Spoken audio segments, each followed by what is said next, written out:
네, 주님 안에서 여러분들께 문안 인사드립니다. 설교를 하기 전에 잠시 광고를 좀 하고 하도록 하겠습니다. 여러분이 요새 성경 통독들 많이 하시는데 성경 에센스라고 들어보셨는지 모르겠어요. 에센스 얼굴에 바르시지만 말고 앞에 성경자를 붙이셔서 유튜브에 치거나 네이버에 성경 에센스 이렇게 치시면요. 각 성경 권당 평균 5분입니다. 거기에 대한 인트로덕션, 서론을 가르쳐 줘요. 예를 들면 말라기 그러면 말라기는 언제 쓰여졌지? 누가 썼지? 어떤 내용이지? 대상이 누구지? 뭐 이런 것들을 5분 안에 딱 요약을 해줍니다. 그래서 에센스 듣고 말씀 통독을 하시면 많은 것들이 보이게 됩니다. 그래서 맞다 이렇게 해서 훨씬 더 성경을 읽으시는데 도움이 됩니다. 그래서 좀 이거 끝나자마자 잊어버리지 마시고 뭐를 해주셔야 되냐면요. 유튜브에 들어가셔서 뭐를 하셔야 되죠? 구독을 해주셔야 돼요. 그 다음에 뭐 해주셔야 되죠? 좋아요를 눌러주셔야 돼요. 실수로 싫어요를 누르시면 안 됩니다. 그 다음에 뭐 알림 설정 이런 거 하는데 나 그런 거 못하는데 하시면 자녀분들이나 손주분들에게 해달라 그러면 1분 안에 총알같이 해드릴 겁니다. 그래서 여러분 보시고 구역 예배나 또 친구분들 또 집사님들 뭐 이런 분들 활용하시면 좋을 것 같습니다. 오늘은 새벽 예배인데요. 이제 크리스마스 얼마 전에 보냈죠. 근데 메리 크리스마스인데 여러 가지 이제 침체된 뭐 이렇게 분위기가 있고 또 여전히 코로나 끝자락이긴 하지만 마스크 쓰고 있고 이래서 막 이렇게 메리 크리스마스가 안 되고 아쉽게 지나간 것 같아요. 여러분은 어떠셨는지 모르겠어요. 그죠? 언제 우리가 정말 셀리브레이션 하는 크리스마스가 올지 모르겠습니다.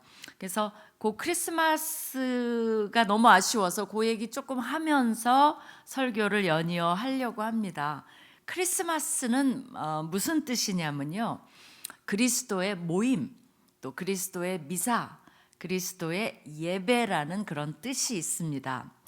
근데 이제 중세나 르네상스 시대의 그 말구유 그림을 보면요. 2마리의 동물이 나와요. 뭘까요, 여러분? 말구유에 나오는 동물 2마리. 얼른 생각해 보세요. 떠오르는 게 있죠. 그죠? 뭐죠? 뭐 말씀을 하시는 것 같아요. 마스크 쓰셔서 제가 확 들리진 않는데 안젤리코나 또 산드로 보티첼리 이런 이제 화가들의 그림을 보면 2마리가 뭐냐면요. 소와 낙이에요. 여러분 아마 양을 제일 먼저 이렇게 떠올리셨을지도 몰라요. 근데 이제 중세 그 같은데 이렇게 그림을 보면 양은 목자들이 찾아왔기 때문에 좀 멀리 떨어져 있는 건 많이 있어요. 근데 주로 소와 낙입니다.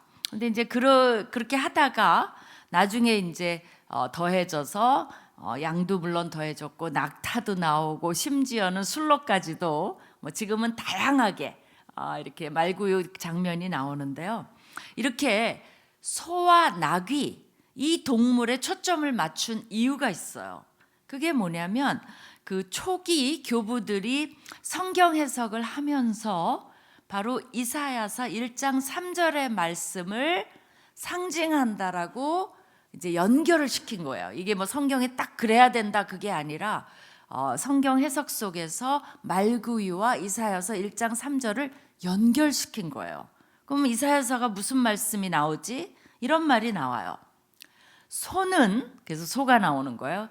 그 임자를 알고 나귀는, 그래서 또 나귀가 나오는 거예요. 그 주인의 구유를 알건만은 이스라엘은 알지 못하고 나의 백성은 깨닫지 못하는도다. 그러니까 이사야서 1장 3절이면요. 이사야 열자마자 하나님이 마구 화를 내십니다. 사실은. 그러면서 뭐라고 하는 거예요? 짐승도 자기 주인을 알아보는데 어떻게 이스라엘 백성은 주인을 못 알아보느냐라고 하면서 마구 화를 내면서 사실은 심하게 말하면 하나님이 이 짐승만도 못한 인간들아, 못한 백성들아, 못한 이스라엘 백성들아라고 화를 막 내시는 게 나옵니다. 사실 이사야서에 하나님이 얼마나 화가 났으면 주로 선지자를 부르시는 그 콜이라 그러거든요. 부르심. 그 서술이 대개는 첫 번에 나와요. 예레미야도 1장에 나오고 뭐 이러는데 이사야서는 하나님이 흥분하시다가 6장에 가서야 이사야를 부르시는 장면이 나옵니다. 거기에 이제 연결을 시킨 거죠. 그러니까 자신을 창조해 주신 삶의 주인이신 하나님을 알아보지 못하는, 어떻게 보면 소와 나기만도 못한 인간을 위해서 예수님은 오셨음을 상징하기 위해서 처음에는 소와 나기를 그렸다고 합니다. 저도 이렇게 찾아봤더니 진짜 이렇게 소와 나기가 그 마리아랑 요셉이 있고요. 소와 나기가 예수님을 이렇게 바로 위에서 쳐다보는 그런 장면들이 꽤 있더라고요. 그래서 예수님의 탄생은 벌써 그분의 죽음을 가리키고 있습니다. 그러니까 가장 영광스러운 탄생이 가장 영광스러운 죽음과 연결이 돼 있다는 거예요. 그러니까 그분의 오심은 결국은 인간의 죄 문제를 해결해 오셨음을 그 말구유 그림은 이미 상징하고 있다는 것입니다. 놀랍게도 예수님의 탄생 장면은 여기저기 많이 나오는 것 같죠? 누가복음과 마태복음에만 나옵니다. 근데 누가복음에는 저 높은 곳에 하늘의 신비한 존재인 천사들이 막 나타나고, 그러면서 그 천사들이 누구에게 알리냐면 그 당시에는 목자들이 신분이 낮고 비천하게 여겨졌어요. 더럽고. 이게 목자에 대한 인상입니다. 그러니까 들에 있는 어떻게 보면 3D 억정 같은 이런 것을 하는 목자들에게 나타남으로써 낮은 모습으로 오신 예수님을 상징하고 있습니다. 그래서 하늘과 땅에 있는 목자와 인간을 연결시키는 그런 장면을 누가복음은 연출을 합니다. 마태복음에는요, 왕으로 오신 예수님을 상징합니다. 그래서 무슨 동방박사는 왕을 알리는 자들이에요. 왜 왔냐면 그 별이 왕이 났음을 알리는 거기 때문에 그것을 보러 그 왕에게 경배하러 온 겁니다. 그랬더니 무슨 일이 일어났습니까? 이 지상의 왕인 헤롯은 감히 하늘의 왕에게 대적을 해서 그야말로 그 왕을 죽이기 위해서 혈안이 된 모습이 마태복음에 나와요. 그러니까 예수님은 우리 모두를 살리기 위해서 본인은 죽음을 택하십니다. 근데 지상의 왕 헤롯은 자신이 살고자 인간을 마구 죽입니다. 여러분이 중세 때 이런 그림을 보면 막 그 어린아이들 막 죽이는 그런 장면이 굉장히 그림으로 막 피가 막 터지고 막 이런 것들이 잔인하게 그려져 있는 것을 볼 수가 있습니다. 그러니까 예수님의 오심 자체가 이미 지상과 영적 어떤 긴장감 그 속에서 예수님이 오셨다는 것을 우리는 봐야 됩니다. 그렇기 때문에 놀라운 거는 메리 크리스마스 뒤에는 우리 인간의 슬픈 죄의 자상이 있음을 우리는 묵상을 해야 됩니다. 동시에 죄의 속박에서 우리를 살리신 분이 오셨기 때문에 여전히 메리 크리스마스인 것은 확실합니다. 이렇게 우리가 크리스마스를 지냈어요. 그렇죠? 근데 많이 힘들어요. 나라도 힘들고 전 세계적으로 힘들고 코로나 끝나서 마스크 벗나 했더니 중국발 또 막 코로나가 이렇게 오고 그러면 우리는 이런 상황에서 경제도 얼어붙고 하니까 사람들이 뭐 주머니 지갑도 안 열고 그냥 보고 관망하고 있는 거예요. 이게 세상이 어떻게 되나 해갖고 약간 얼어붙은 그런 느낌이 굉장히 많이 듭니다. 이런 속에서 우리는 어떻게 해야 되지? 뭘 해야 되지? 여러분은 너무 좋은 선택을 하셨어요. 이럴 때 새벽 기도에 오신 것은 너무 잘하신 겁니다. 잘했다라고 한번 해주세요. 참 잘했어. 복 받으실 겁니다. 예, 잘하셨어요. 근데 이런 상황에서 우리는 무엇을 해야 될까? 첫 번째는 사람들이 위로와 위안을 찾는 시기예요. 그렇기 때문에 이런 시기에 우리는 격려하고 위로하는 자가 돼야 됩니다. 고린도후서의 7장 6절에 이런 말이 있어요. 그러나 낙심한 자들을 위로하시는 하나님이 디도가 오므로 우리를 위로하셨다라는 말이 있습니다. 무슨 말이냐면 이 위로하다라는 헬라어를 보면 파라칼레오입니다. 근데 여기서 파생된 단어가 파라클레이토스예요. 헬라어로. 근데 이 단어가 어디 쓰였냐면 요한복음 14장 26절에 성령, 보혜사를 묘사하는 데 쓰였습니다. 그렇기 때문에 성령의 역할에는 뭐가 있냐면 위로하시는 역할이 있어요. 아예 킹제임스 버전, 영어의 그 킹제임스 버전은 컴포터라고 그 성령 보혜사를 해석을 해놨습니다. 그러면 하나님이 어떻게 위로하시냐면 물론 하나님이 직접 우리를 위로하시기도 해요. 근데 하나님은 놀라웠게도 다른 사람을 통해서 사람을 통해서 위로하시는 걸 기뻐하십니다. 하나님은 사람을 사용하세요. 그렇기 때문에 고린도후서 7장 6절 사도 바울이 위로가 필요했을까요? 그 강한 사도 바울이 이런 데 보면 사도 바울도 곳곳에 사람에 대한 얘기가 너무 많이 나와요. 나한테 마가를 데려오라든지 또 디모데에게 막 디도에도 막 얘기하고 사람을 만나고 그러면서 뭐라 그랬어요? 낙심한 자들을 위로하시는 하나님, 그 하나님이 디도가 오므로 우리를 위로하셨다 그 말을 해요. 그렇기 때문에 사도 바울도 그런 하나님이 보내신 위로자가 없었으면 사역을 못했을 거예요. 우리가 이렇게 어려울 때는 여러분이 자녀도 그렇고 부부간에도 그렇고 며느리도 그렇고 아무튼 사위도 그렇고 친척간이건 이웃이건 비난하면 안 돼요. 정말 위로해야 돼요. 그리고 격려해야 돼요. 아주 감동적인 글이 있더라고요. 아기가 태어났는데 너무 우는 거예요. 그래갖고 막 그 콜리키라고 있잖아요. 밤에도 울고 낮에도 울고 도대체 울어대는 아기. 근데 이제 그 층간 소음도 있고 옆집하고도 너무 이렇게 쫙 된 곳이라 가깝고 해서 이 엄마가 너무나 아기가 우는 것도 힘들지만 밤에 막 이웃을 다 깨울까 봐 너무 걱정이 되는 거예요. 그래서 그 아파트에 글을 남겨놨어요. 아기가 울어서 너무 미안하다고 좀 달래는데 이해해 달라고 그랬더니 그 옆집의 할머니가 아이고 무슨 소리를 하냐고 내가 그 아기 나 때문에 아기가 깰까봐 더 걱정된다고 더 조심하겠다고 그리고 얼마나 좋은 일이냐고 이렇게 해서 그 엄마를 울렸다는 거 아니에요, 그죠?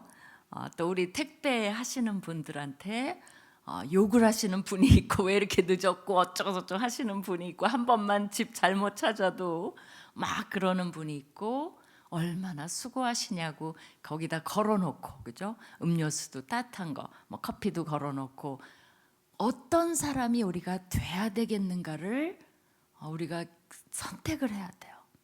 이때는 지금은 너무 힘들어요. 아이들도 힘들어요.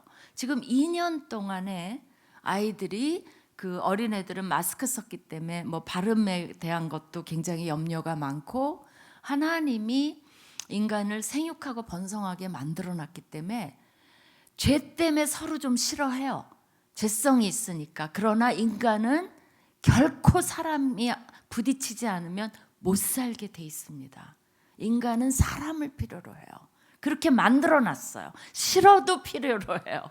그러니까 여러분이 싫은 사람이 생각을 해보세요. 우리가 인내, 온유 이런 건 딴 사람이랑 부딪히지 않으면 개발이 안 됩니다.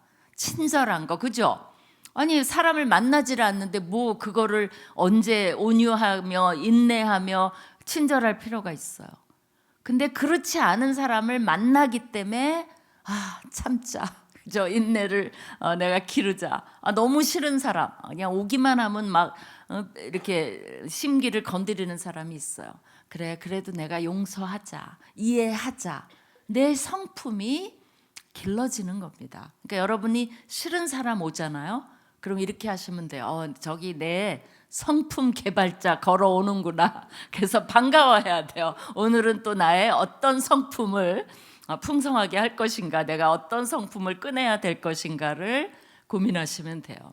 그래서 그 애들도 이제 엄마들도 돌밥 아시죠? 돌아서면 밥하고 돌아 삼기 세 식기를 막 밥하느라고, 또 재택 때문에 남편들 때문에 죽겠대요. 부인들이 재택한다고 있으니까 하루 세 끼를 하지, 간식 달라 그러지. 사실 여기까지 올라옵니다. 여러분 한번 해보세요.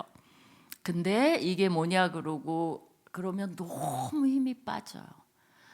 재택해도 얼마나 힘드냐고 얘기하고, 아이들 오면 어떻게 해야 돼요? 마스크 쓰고 얼마나 힘드냐고, 아유 장하다고. 우리 할머니 할아버지들도 아유 장하다고, 잘하고 있다고. 그렇게 오면 위로를 해야 되는데 딱 지키고 있다가 학원 갈 시간이야 이러고 있으면 애들이 얼마나 힘이 들겠어요. 남편도 하루 종일, 저희 학교도 직원들 보면 저도 여기가 빨개져요. 하루 종일 마스크 막 숨이 차요. 근데 일하고 남편들도 들어오시면 위로해 줘야 돼요. 수고했다고 해야 돼요. 다 괜찮다고 해야 돼요. 잘 될 거라고 해 주셔야 돼요.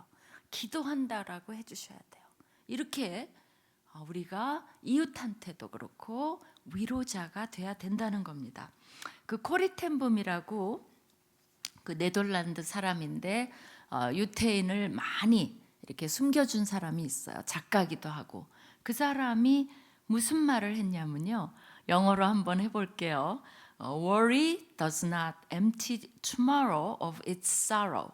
It empties today of its strength.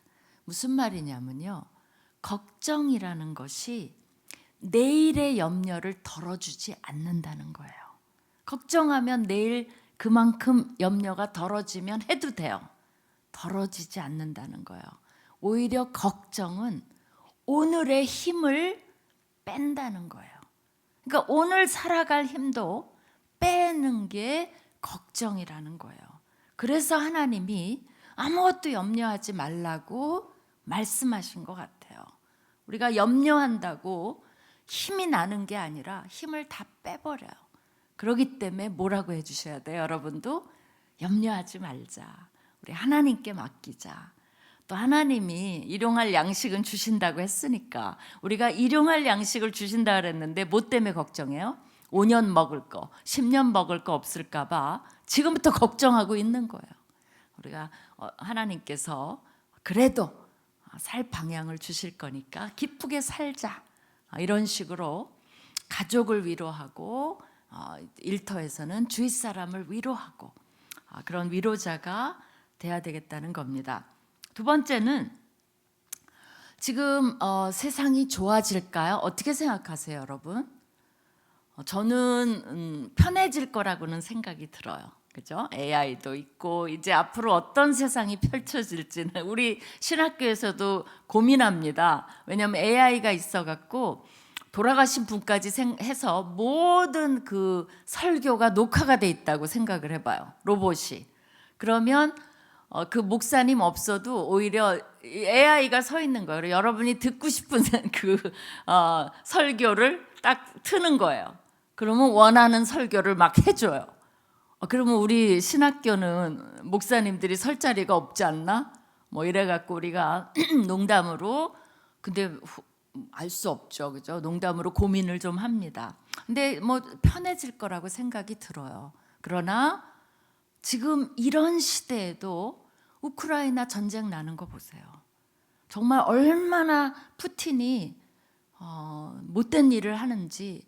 사실 영국하고 프랑스 과거에 싸울 때도 크리스마스 날은 암암리에 전쟁을 스탑했어요. 그냥 그냥 저절로 크리스마스 때는. 근데 푸틴은 크리스마스 때도 폭격을 했어요. 기가 막힌 거죠. 지금 뭐 한다고 저러는 겁니까? 결국은 돈이에요. 돈 때문에 그 큰 나라가 그 나라를 또 잡아먹고, 정말 이 시대에 이러고 있다는 거, 우리도 지금 북한이 어떻게 할지 알 수 없습니다. 사실은 우리가 이제 핵에 앉아 있는 거예요. 그러니까 나토라든가 이런 국가들이 우크라이나 잘 못 도와주잖아요. 왜냐하면 핵을 만지니까. 도와줬다가 거기다 핵을 던져버릴까 봐 눈치 보면서 도와주는 모습을 우리가 볼 수가 있어요. 우리도 마찬가지입니다. ICBM이 미국 본토까지 날아가면, 미국이 전쟁이 국지전이 나면 미국이 우리를 도와줄까요? 도와주려고 하겠죠. 그러나 그게 미국 본토에 핵을 떨어뜨릴 위험이 있으면 망설일 거예요. 국민들이 가만히 있겠습니까? 거기 사람들은 한국 절대 도와주지 말라 그러죠. 우리한테 떨어진다고. 그러면 거기도 대통령 맘대로 할 수는 없어요. 그러면 이게 우왕좌왕 되는 거예요. 결국은 우리나라를 위해서도 이게 하나님이 해주셔야 돼요. 하나님이. 그죠? 우리가 염려한다라고 어떻게 뭐 하나라도 할 수 있겠습니까? 하나님이여 이 나라를 보호하여 주시옵소서라고 여러분의 기도가 필요해요. 지금 빙하가 녹잖아요. 그러니까 한랭정선이 밑으로 내려와서 극히 추운 데는 어마어마하게 추워집니다. 근데 이 열이 또 똑같이 가야 되기 때문에 한 곳에서는 엄청 추워지고 한 곳에서는 펄펄 끓어요. 그래갖고 이 날씨가 변동이 많이 되고요. 코로나 바이러스, 지금 그 빙하가 녹으면서 무슨 일이 나고 있냐면요. 그 동토 얼었던 땅에 그 바이러스들이 옛날에 탄저균이라든지 완전히 그 밑에 꽁꽁 얼어있던 것이 녹으면서 동물 사체 같은 데서 바이러스가 물러 흘러나오고 그런 일들이 벌어진다고 합니다. 그 빙하에 묻혀있던 균들이 되살아나는 거예요.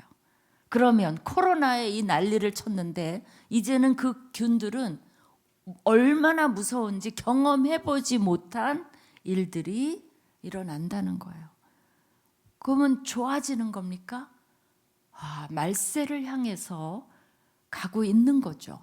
우리는 이미 말세가 온다는 건 하나님이 말씀을 해주셨어요. 자, 계시록 8장 9장도 한번 제가 거기에 보면 이런 말이 있어요. 바다 가운데 생명 가진 피조물들의 3분의 1이 죽고 배들의 3분의 1이 깨지더라. 그러면 배가 깨지면 거기 있는 사람이 죽는 거죠. 셋째 천사가 나팔을 부니 횃불같이 타는 큰 별이 하늘에서 떨어져 강들의 3분의 1과 또 여러 물샘에 떨어지니 이 별 이름은 쓴쑥이라.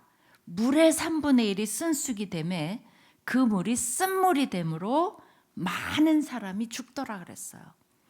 이 물전쟁이라는 말을 많이 하긴 하는데요. 지금 바다도 굉장히 오염이 많이 되고 있고 그 많은 쓰레기 지금 어디 갈 데도 없고요. 그러면서 나중에 우리가 사재기를 하면 안 되죠. 그러나 만약에 해야 되면 이 계시록에 따르면 물 사재기를 좀 해야 되지 않을까. 물이 없어요. 그럼 사람들이 죽어 나간다는 거죠. 그렇죠? 그래서 우리는 이미 하나님이 가르쳐 주신 말세를 향해서 가고 있고 그거는 변함이 없어요. 세상이 좋아져도 말세는 온다는 겁니다. 그것뿐이 아니에요. 이 디모데서에 보면 말세에 고통하는 때가 이르리니 하면서 사람들도 마찬가지예요. 거기 나오는 것들 한번 읽어보세요. 사람들이 자기를 사랑하며 부모를 거역하며. 여러분이 자녀들이 그래도 부모한테 잘하면 그것도 고마워해야 돼요. 고맙다. 그거 격려해 주셔야 돼요. 왜냐하면 부모를 거역한다고 나왔어요. 거역 안 하는 것만 해도 정말 하나님께 감사해야 돼요. 그죠? 그 다음에 감사치 아니하고, 물론 그렇죠. 지금 정치권도 한번 보세요. 뭐 저는 여야 그걸 말하는 게 아니에요. 비평도 아니에요. 이거는 평가도 아니에요. 비난 일색이에요. 사람이 계속 꼬투리 잡아서 비난하면 못 살아요. 지옥을 만들고 있는 겁니다. 어떻게 그게 정치예요? 본이 돼야 되고 인격적이어야 되고 존중함이 있어야 되고 그 다음에 나라를 위해서 해야지. 그 뭐 사람 한마디 뭐 행동 하나하나 꼬집어서 비난하고 그것도 가짜 뉴스 만들고 뭐 거짓말 해대고 뭐 왜 정말 미안한 얘기지만 다 국회를 해산했으면 좋겠어요. 여러분은 어떻게 생각할지 모르지만 다 다시 뽑았으면 좋겠어요. 하도 화가 나서 도대체 정치를 하는 건지. 그러다 보니 이것을 아이들이 젊은이들이 저게 옳은 거구나 라고 배울까 봐 더 걱정돼요. 정말 새벽에 이 나라를 위해서 정치권을 위해서 정치권에 그분들 기독교인들 되게 많아요. 아마 이 교회 나오시는 분도 있을 수도 있어요. 기도해 주세요. 우리 기독교인들이 지켜야 됩니다. 기독교인들이 인격적으로 해야 돼요. 기독교인들이 거룩한 모습으로 해야지 부안해동하면 안 되는 거죠. 또 원통함을 풀지 않고 또 말세가 되면 사납다 그랬어요. 사람들이 요새 되게 사나워요. 내가 봤을 때는 그죠? 막 묻지 마. 이번에 뭐 그 택시 운전사 죽인 뭐 이런 것도 보면 정말 끔찍한 일들이 많이 일어납니다. 선한 것을 좋아하지 않는다 그랬어요. 배신한다 그랬어요. 조급한다 그랬어요. 모함한다. 이런 게 끝도 없어요. 그러면 편해진다고 세상이 좋아지지는 않는다는 겁니다. 그래서 이럴 때 또 우리는 어떻게 하느냐? 첫 번째는 제가 위로하라 그랬죠. 두 번째는 신앙의 저력을 사용해야 돼요. 과거에 청년 경찰이라는 영화를 봤습니다. 거기에 이제 뭐가 나오냐면요. 이 경찰 이제 두 명이 경찰학교에 들어갔어요. 그래서 훈련을 받아요. 여러분이 그 영화 보셨는지 모르겠는데 훈련을 받으면서 나쁜 사람이 이렇게 오면 그 이렇게 탁 넘기고 뭐 이런 것들을 이제 훈련을 막 시켜요. 그러니까 이 두 사람이 하다가 이게 작동이 되냐 그러면서 이제 훈련을 막 까불면서 이제 받았어요. 근데 이제 이 두 청년 경찰이 밖에 나가서 우연히 나쁜 사람들을 이제 만나게 돼요. 그러니까 자기도 모르게 배웠던 그 기술이 나와서 나쁜 사람들을 확 이렇게 맺혔어요. 그렇게 딱 맺히고 나서 둘이 보면서 하는 얘기가 뭐냐면 작동이 되네 라고 얘기하는 장면이 나와요. 뭘 얘기하고 싶으냐면 여러분 신앙생활 많이 하셨잖아요. 제가 보기에 이미 거의 목사님 수준이세요. 여러분이 20년, 30년 새벽기도, 주일날 뭐죠 구역 예배, 뭐 수요 예배, 금요 예배 이미 여러분들은 축적된 신앙과 말씀과 영성이 많아요. 없다고 생각하지 마세요. 있어요. 근데 이렇게 어려울 때는 그 신앙의 저력을 발휘하셔야 돼요. 믿는 사람이 뭔가를 고민하셔야 돼요. 같이 부안해동하면, 그죠? 세상 사람들이 막 벌벌 떨고 어떻게 하면 좋고 막 뭘 하고 그러면 똑같이 부안해동하면 믿음이 어디 갔어요? 신앙이 어디 갔어요? 그죠? 아무리 지금 삼고입니다. 고환율, 고금리, 뭐 고물가 어려워요. 그럼 어려우면 죽게 생겼다. 이게 뭐냐? 삶이 이게 뭐냐? 그러면 신앙이 어디 간 거예요? 이럴 때일수록 기뻐하고 그래도 감사하고 그래도 하나님이 주실 거라고 희망을 갖고 또 남들에게 가족에게 희망을 주고 지금 가장 필요한 것이 뭔지 아세요? 희망이에요. 희망이 없으면 그런 말이 있어요. 사람은 음식 없이 40일을 버틴답니다. 물 없이는 4일을 버틴대요. 공기 없이는 4분을 버틸 수 있다 그래요. 그러나 희망 없이는 단 4분도 버티지 못한다는 거예요. 그렇기 때문에 우리는 어느 곳에 가든지 희망을 주고 괜찮다고 위로해주고, 그 다음에 이런 기회에 오히려 우리 교회 갑시다. 가서 기도해요. 나는 기도하면 마음이 너무 편해져요. 어려운 사람일수록 여러분이 손을 잡고 내가 기도해 줄 테니까 한번 같이 가봅시다. 마음은 편해질 거예요. 라고 끌고 오세요. 내가 점심 살게요. 내가 커피 한 잔 맛있는 거 살게요. 예배 끝나면. 해서 모시고 오시면 이럴 때일수록 좋은 기회입니다. 왜냐하면 멀쩡해 보이죠. 많은 사람들이 안 믿는 사람이 믿는 게 뭐가 있겠어요. 자기 자신이에요. 얼마나 힘들겠어요. 난 나 자신을 믿고 내가 다 모든 세상을 헤쳐나간다. 난 안 믿는 분들이 어떻게 살아나가시는지 모르겠어요. 아마 겉은 멀쩡해도 어마어마하게 불안하고 어마어마하게 힘드실 겁니다. 그런데 우리는 그렇지 않은 모습을 보여주고 괜찮다 그러면, 아니 뭘 그렇게, 본인들도 장사도 잘 안 되고 그럴 텐데 뭐 그렇게 기쁜 일이 많아요. 그런 게 아니라 하나님 믿으니까 평안해서 그래요. 사는 게 다 그런 거죠. 교회 갑시다. 뭐 이렇게 한다든가, 그런 모습, 여러분이 신앙의 저력을 보여주셔야 돼요. 자녀들한테도 그렇고 아이들, 아까 말한 연세 드셔 있으니까 며느리, 사위 다. 그게 뭐냐? 너는 언제 뭐 취직할래? 뭐 너는 승진도 안 하냐? 도대체 집은 언제 살래? 막 이렇게 비난하면 여러분 대하기가 싫을 거예요. 자녀들도. 그거보다는 잘하고 있다. 계속적으로 말씀을 해주셔야 된다고 봅니다. 마지막으로 이 인간 고통에 대해서, 우리가 이제 겪는 고통을 하나님이 모르실까요? 제가 이제 시간을 보면서 하고 있는데 짧게 이제 마칠게요. 하나님이 이 고통을 어떻게 생각하실까? 그 질문을 가장 많이 한 사람들이 유대인들이에요. 유대인들은 너무 고통스러웠기 때문에 도대체 하나님이 이거를 막을 능력이 없으면 하나님은 무능하다. 막을 능력이 있는데도 이렇게 유대인 학살을 방치한다면 하나님은 정말 악한 분이다. 그들은 그런 이론을 펼 수밖에 없었어요. 항의죠, 항의. 근데 그 엘리 위제리 쓴 나이트에 보면요, 그 아우슈비츠 유대인 수용소에서 어느 한 소년이 아주 사소한 규칙을 위반합니다. 그래갖고 이 교수대에 대롱대롱 달려요. 그러니까 그때 이 엘리 위젤에게 어떤 사람이 물었어요. 하나님은 이럴 때 어디 계시냐고. 그 소년 하나가 매달려 이렇게 고통받고 있을 때 그것을 바라보면서 하나님은 도대체 어디 계시냐고. 근데 엘리 위젤의 내면에 이런 소리가 들려왔어요. 하나님이 어디 계시냐고. 어디 계세요? 그럴 때 여러분이 답해 보세요. 어떤 답을 하시겠어요?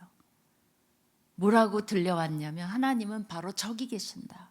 저 소년과 함께 대롱대롱 매달려 계신다는 내면의 목소리를 들었어요. 하나님이 인간 고통을 이해하는 정수는 십자가 사건에서 일어난 삼위일체 하나님의 역사하심을 이해할 때 비로소 해결의 실마리가 있습니다. 몰트만이라는 학자가 이런 말을 했어요. 자, 삼위일체를 봅시다. 성자 하나님은 어떻게 했죠? 십자가에 달려서 세상을 향한 사랑으로 인해 십자가의 고통과 죽음을 경험합니다. 십자가 고통당하사 버림받고 외면당하셨네. 우리가 이렇게 찬양을 하죠. 근데 이 성자를 파송한 성부 하나님은 어떠실까요? 그래, 그렇게 너는 죽어야 돼. 그래야 모든 일이 해결돼. 이러셨을까요? 그 성부 하나님은, 제가 이제 이런 경험이 있어요. 저희 딸이 있는데 제가 이제 손자가 둘입니다. 그 딸이 연락이 왔어요. 그 손녀딸이 다쳤대요. 그래갖고 이제 그러냐고, 어떻게 하면 좋냐고. 그래갖고 내가 기도하마 이래갖고 이제 끊었어요. 근데 그날 밤에 잠이 안 오는 거예요. 그래갖고 막 일어나서 왜 이러지? 막 고민하고 기도하고, 근데 막 마음이 막 너무 아픈 거예요. 그래서 내가 나를 관찰해 봤어요. 내가 왜 이러지? 근데 손녀딸이 아픈 것 때문에 그러겠지. 근데 그건 아닌 것 같아요. 그래서 저를 잘 관찰해 봤더니 결국은 손녀딸은 그래도 한 단계 거친 거고, 내 딸이, 자기 딸이 다쳐서 그것 때문에 가슴 아파할 거, 그게 너무나 가슴이 아픈 거예요. 얼마나 가슴 아파할까. 그러니까 내 딸은 자기 딸 때문에 가슴 아파하지만 나는 내 딸 때문에 가슴이 막 메어지는 거예요. 이거를 우리 딸이 경험하고 있겠구나. 그게 너무 아파요. 내가 대신 그 아픈 마음을 해주고 싶은, 이거구나. 그러면서 제가 하나님을 이해하게 됐어요. 성부 하나님, 사랑하는 성자를 상실했어요. 그 슬픔과 고통을 경험합니다. 그리고 뭘 들어요? 엘리 엘리 라마 사박다니, 왜 나를 버리시냐 라는 말까지 들었어요. 고통이 배가 되는 거죠. 그리고 성부와 성자는 그 고통을 공유하며 새로운 생명을 주고 세상을 변혁하고 고통과 슬픔을 위로하는 성령을 또 보내십니다. 나 같으면 심판을 보낼 것 같아요. 내 아들을 이렇게 만든 인간들, 짐승만도 못한 인간들, 나를 알아보지 못하는 인간들 다 어떻게 됐으면 좋겠다. 근데 그러지 않으시고 구원의 변혁을 일으키고자 성령을 또 보내십니다. 그렇기 때문에 이 예수 그리스도의 십자가 사건은 인류 모든 고통의 용광로요, 인간의 죄와 고통에 직접 참여하신 삼위일체 하나님의 사랑의 징표요, 사망 권세 이기신 승리의 상징이요, 인간을 고통에서 벗어나게 할 수 있다는 유일한 소망의 길을 제시해 주고 있습니다. 하나님이 여러분의 고통을 모르실 것 같아요? 너무나 알고 있어요. 그러기 때문에 위로를 하시는 겁니다. 나를 믿어라. 걱정하지 말라. 그리고 나에게 맡겨라. 그리고 너는 평안을 가지고, 기쁨을 가지고, 감사함을 가지고, 너무 스트레스 받지 말고 내가 있잖아, 내가. 그죠? 그렇게 말씀하고 있고 그것을 신뢰하는 거, 그게 믿음이라는 겁니다. 그래서 오늘 읽었던 시편 42편 5절 한 번만 더 읽어드리겠습니다. 내 영혼아, 네가 어찌하여 낙심하며 어찌하여 내 속에서 불안해하는가. 그러지 말고 너는 하나님께 소망을 두라는 겁니다. 여러분, 세상을 보지 마세요. 안 좋아져요. 더 나빠질 수도 있어요. 그렇기 때문에 우리는 신앙의 저력을 가지고 하나님께 소망을 두라. 그가 나타나 도우심으로 말미암아, 하나님이 도우시기 때문에 우리가 하는 건 뭐예요? 찬양한 일만 남았다는 겁니다. 그리고 그 힘을 가지고 어렵지만, 우리는 그게 다가 아니죠. 그죠? 먹고 사는 이게 다가 아니죠. 떡으로만 사는 게 아니죠. 그죠? 그렇기 때문에 어렵지만 기뻐하면서 다른 사람도 위로하는 그런 성령의 역사를 일으키는 여러분 되시기를 간절히 축원드립니다. 기도하시겠습니다. 하나님 감사합니다. 이 새벽에 기도하러 왔습니다. 많은 기도의 제목이 있고 마음에 어려움이 있을 것입니다. 그 마음 위로하여 주시고 찾아가 주시고 만져주시고, 우리가 힘들지만 그러나 하나님을 붙잡고 있기에 힘을 낼 수 있는 그런 믿음을 다 허락하여 주시옵소서. 그냥 상황을 보지 않고 감사하라고 했으니 감사하고, 기뻐하라고 했으니 기뻐하고, 쉬지 말고 문제를 내놓고 기도하면서 하나님을 의지하는, 하나님께 희망을 두는 우리 모두 되게 하여 주시옵소서. 한 분 한 분 안수해 주시고 주님께서 축복하여 주시고 그 가정과 자녀와 하는 모든 일 위에 복의 복을 나려 주시옵소서. 감사드리며 예수님 이름으로 기도합니다. 아멘.